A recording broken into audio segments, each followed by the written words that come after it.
Welcome to the Deep Dive.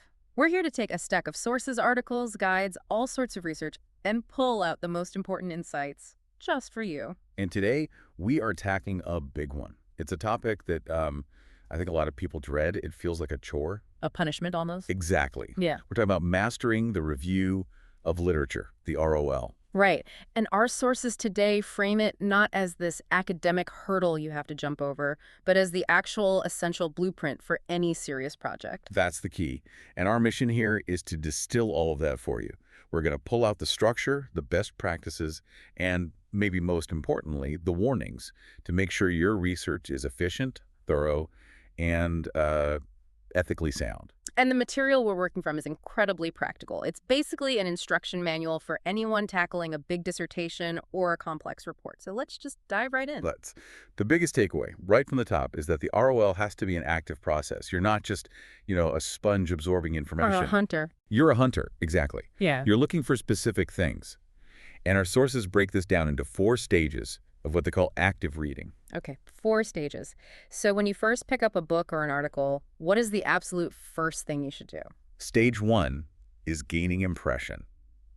And you can think of this as a quick triage. Triage, I like that. Yeah, before you invest hours, you spend maybe 5 minutes, and you ask, what question is this author trying to answer? How is it structured? And this is the big one. Is it actually relevant to my research right now? And if the answer is no? You put it down, you stop.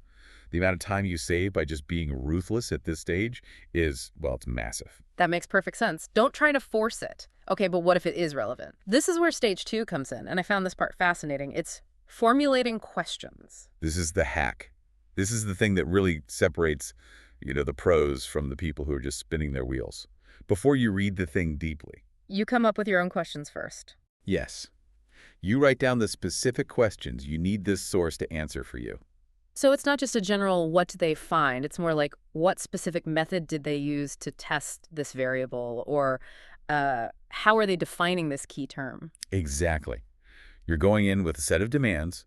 The sources are really clear on this. You can't afford to just read aimlessly. If you do, you'll forget the key points. You'll have to go back. It's a huge waste of time. You give your brain a mission. A guided search. That's the perfect way to put it. So once you have your questions, stage 3 seems pretty straightforward. Locating answers. Right. You scan the source with one goal. Find the answers to the questions you just wrote down. But it's not just about, finding the author's final conclusion. No, it's about the how, isn't it? It's all about the how. How did they get there? What was their methodology? What data did they use? What limitations did they admit to? That stuff is often more valuable to your ROL than the final answer itself. It builds the context. Okay, and then the final step, stage 4, is probably the one people neglect the most, to their own peril later on.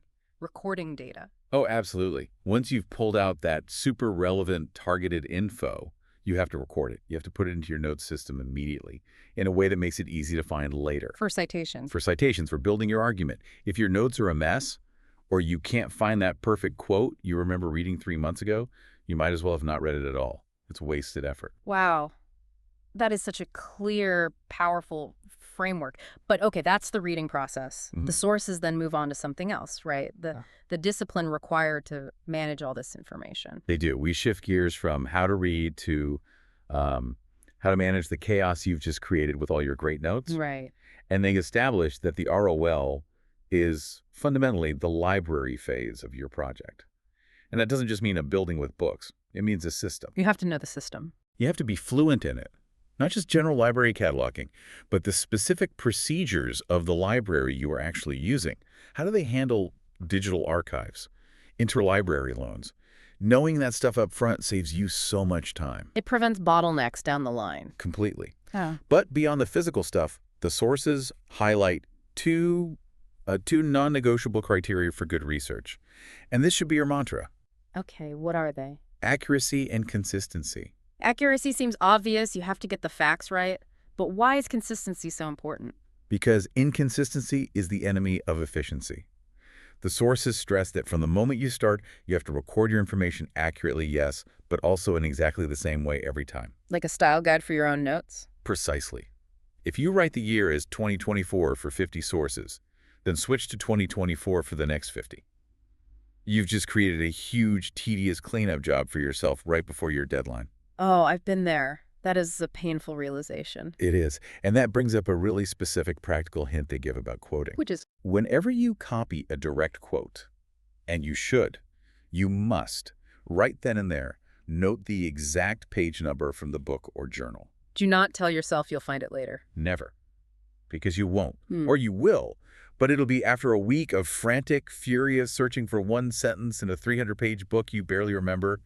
Do it right the first time. Do the work once, save your future self. I love that. Accuracy and consistency. Okay, so we've got the reading method and the data management rules. Let's shift to the precautions, the hidden traps. Right. This is where it gets into the psychology of research. The first warning is pretty straightforward. Mm-hmm. Avoid intellectual dishonesty. Cite your sources. Attribute ideas. The The basic. source. But the next one is much more subtle. It's about guarding against being conditioned by the viewpoint of an earlier, really big-name researcher. It's such a common trap. You read this landmark study, and you're just tempted to accept everything they say, to follow their procedure without question because they're famous. You have to respect the work, but not worship it. Exactly. You have to maintain that critical distance. And a good way to do that is to make sure your early reading includes different, even conflicting, points of view. Don't let one perspective frame your entire project from the start. That's a great tip for staying objective. And what about the trap of just listing things? Ah, yes. The annotated bibliography that pretends to be a literature review. Right. Merely listing studies without reviewing them, without synthesizing them or explaining their relevance, is not enough. A bibliography is a list. A review of literature is an argument. You have to show how they all connect. And a great way to build that argument, according to the sources, is to organize your review chronologically. This is such a powerful tool because when you arrange the studies by date, it instantly helps you and your reader see the growth of the field. It tells a story. It tells a story. You're not just dropping facts, you're showing a progression. In the 80s, we thought X. Then in the 90s, this study came along and challenged X, finding Y. And that's why today, we now need to investigate Z.